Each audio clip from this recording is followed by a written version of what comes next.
Thursday, July 13th, 2017, Monaco 64, home of alternative economics and contrarian views. I want to touch up on the subject of the cashless society. There's been a lot of talk in the last few years about how governments, want to move forward and ban cash. I think in Europe they've discontinued the 500 euro banknote. In the UK, in the last week, I've seen articles in the papers about it.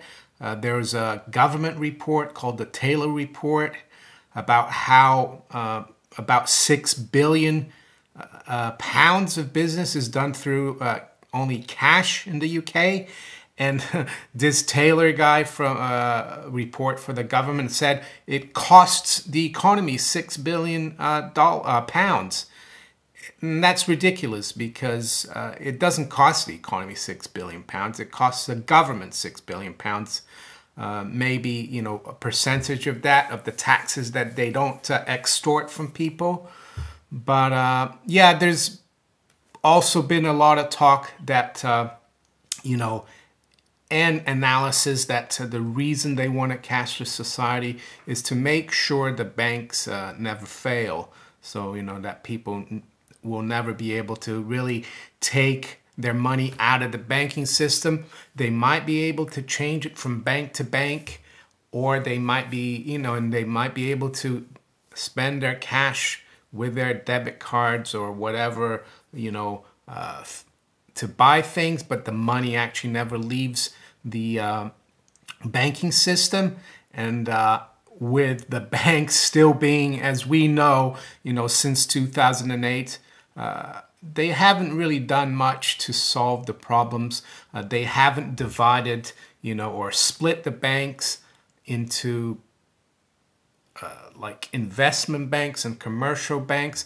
Even Mervyn King, who was the former governor of the Bank of England during the '08 crisis, he's written a book called The Alchemy of Finance. I think it came out last year. I've got the book, and he actually says that we need to think of having even 100% backed banking, deposit, 100% deposit backed banking, and that money should be more of a utility. And if you do want to speculate, if you want to put money with a bank that speculates, you have the choice to do that. But that's got nothing to do with the commercial banking, and they're completely separate.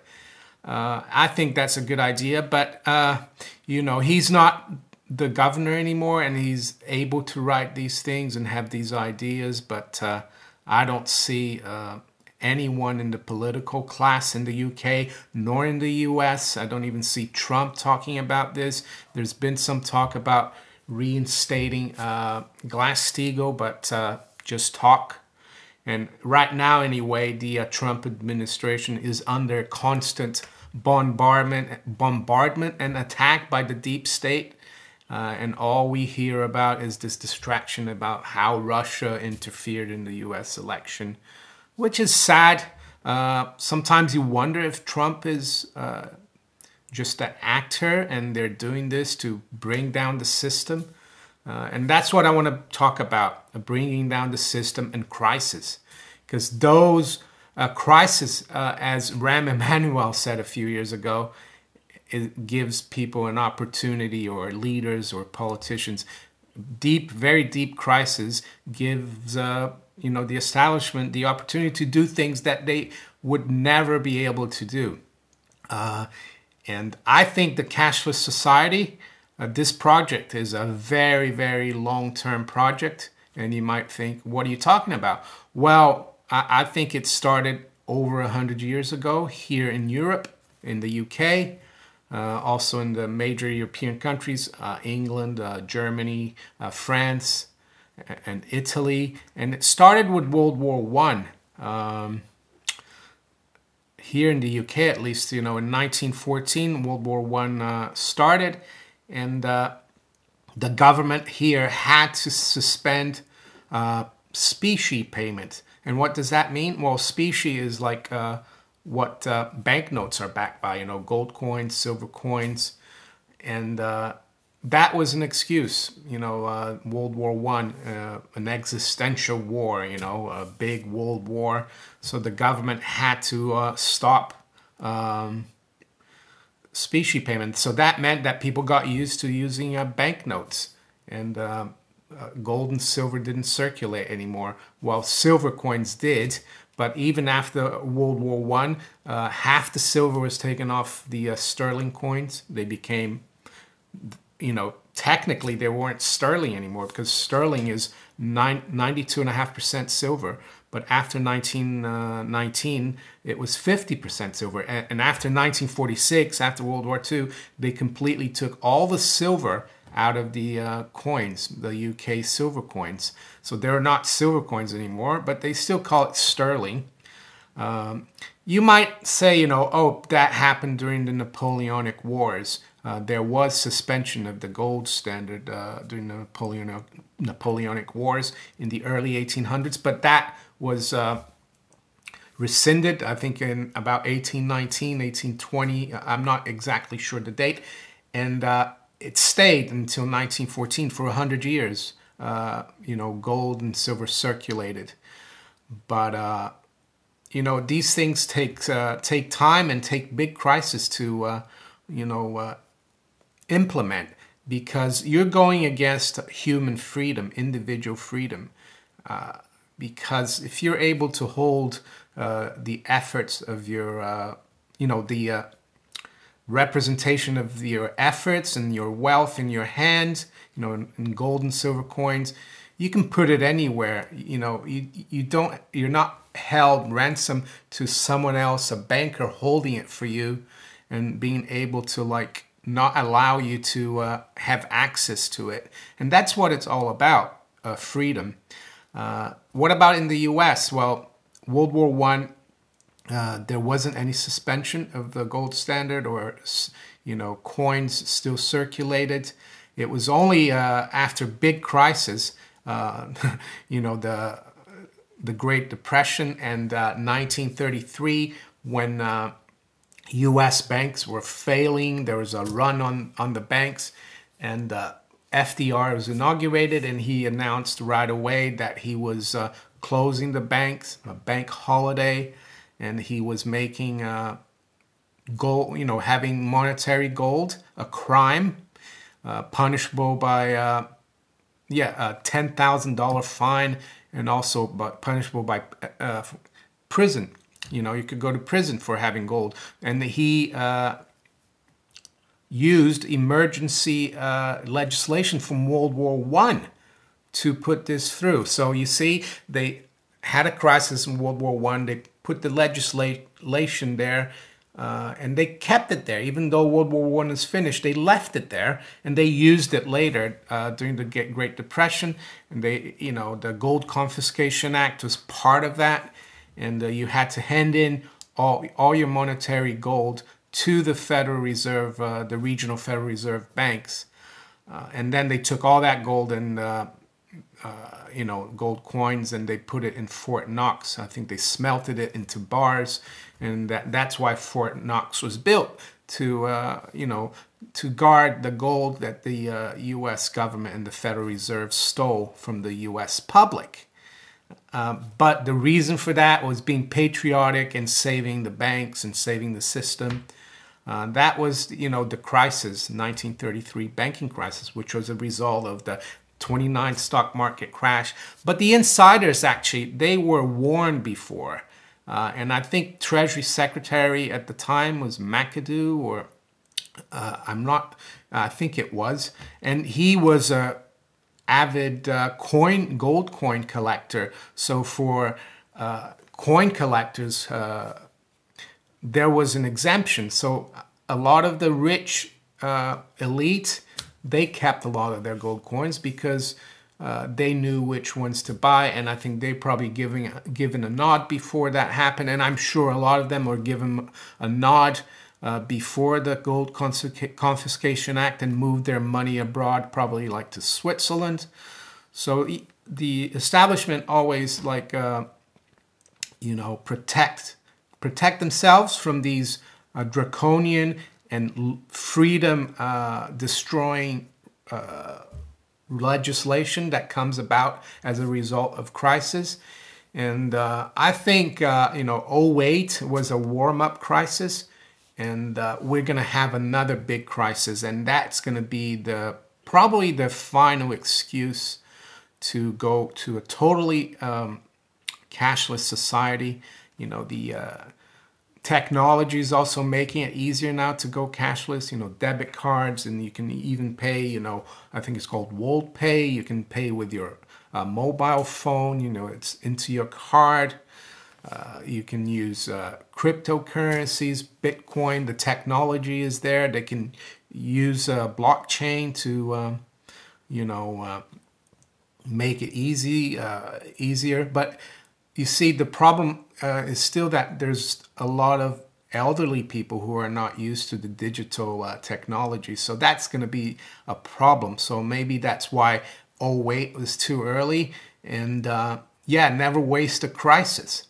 So are we being set up for that? I think so. And I think the only way to protect your wealth, to be free from government and, well, not government, but from the banking, aristocracy, corporate banking, cartel, because they control the government, so the only way to be free is to have physical gold and silver, to have no debt, so you're not beholden to them. And talking about debt, I wanted just to mention there's a story yesterday. Yellen testified to Congress yesterday, and there's a story here it says on Zero Hedge, and I thought it was quite funny. Fed Chair Janet Yellen warns Congress, U.S. debt trajectory is unsustainable. So here's the woman or individual who's continued this policy of printing money out of thin air and making sure the government can borrow as much as they want very cheaply, through quantitative easing. Here's the institution, the Federal Reserve, who kind of scratches the government's back, and they scratch the Fed's back, giving them this awesome power of creating fake money out of thin air and buying their debt. And here she is warning Congress that it's unsustainable. Well, if she's the one allowing this unsustainability to develop, by allowing the government to borrow almost for nothing and even buying their debt. So I find it totally hypocritical and morally bankrupt that this woman can get up there and warn Congress about the debt trajectory being unsustainable when she's the one, allowing this to happen, and the institution she runs. So what else? No, that's it. I wanted to talk about Cashless Society. And I think cryptocurrencies are interesting, but I'm suspicious the government could use this blockchain technology to really enslave people into being, basically, they're going to be your property, and your efforts, which is your saving and wealth, will be hijacked by the bankers. And I think there's a lot of power behind the bankers because back in the late 70s, there's a letter from the Vatican Bank, or the Vatican, to then president of the New York Fed, Paul Volcker, who became chairman of the Federal Reserve. And this is from October 6, 1975. And this was just 10 months after gold became legal again. Monetary gold became legal again in the US. And it says, "Dear Mr." And this is from the Amministrazione del Patrimonio della Sede Apostolica. So it's from the Vatican Bank in Rome. And it says, "Dear Mr. Volcker, I wish to tell you how much I appreciated your kind reception and conversation we had in New York 1 month ago. Your letter of September 23rd has now come at hand. I note that you confirmed the opinion you expressed on the gold held by your bank on behalf of the Amministrazione, or the Vatican Bank. No, there is no objections to our selling it either on the official or the private market. You also tell me that you are studying the possibility of enlarging the existing relations between your bank and the Amministrazione, or the Vatican Bank. I thank you very much for the attention you are giving to this matter. Hope to see you again in a not too distant future. I remain sincerely yours, Benedetto Argentieri." So basically, Paul Volcker got permission from the Vatican Bank to use the Vatican Bank's gold to, raid the market, to keep the price down, basically to, it says here, to sell gold held by the bank. But I'm sure the bank, they weren't selling it for good. They were, using the Vatican Bank, leasing it out so that they could go into the market and sell it short to keep the price down. So here you have the Catholic Church, which is supposed to be a church to help the general public. We have Pope Francis going on about poverty, fighting inequality. And here's the institution, that he represents, actually ganging up with a central bank to try, to manipulate the price of gold, to keep the sheeple, poor, and to keep the fiat money debt going, because that's all it does by suppressing gold. And I found it amazing last week, I think the Pope Francis called one of the Italian newspapers and said to them, I'm scared of this alliance between US and Russia, Trump and Putin. I also think that Europe needs to federalize very quickly, which basically means indebting the whole of Europe, making sure that the debt crisis in these countries doesn't explode. So basically the Pope wants like a federal Europe where you have like a European treasury, so that, to keep the New World Order going.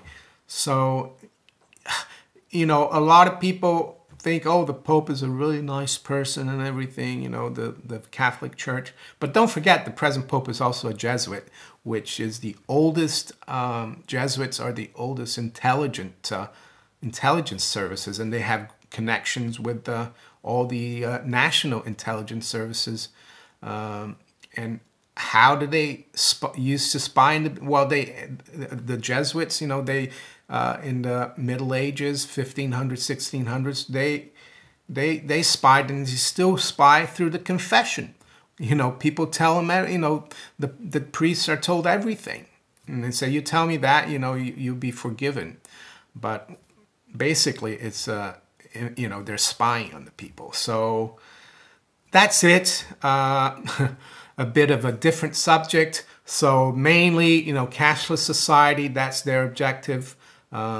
Who's behind all this? Well, I think the money power, who control the governments, the church, and everything.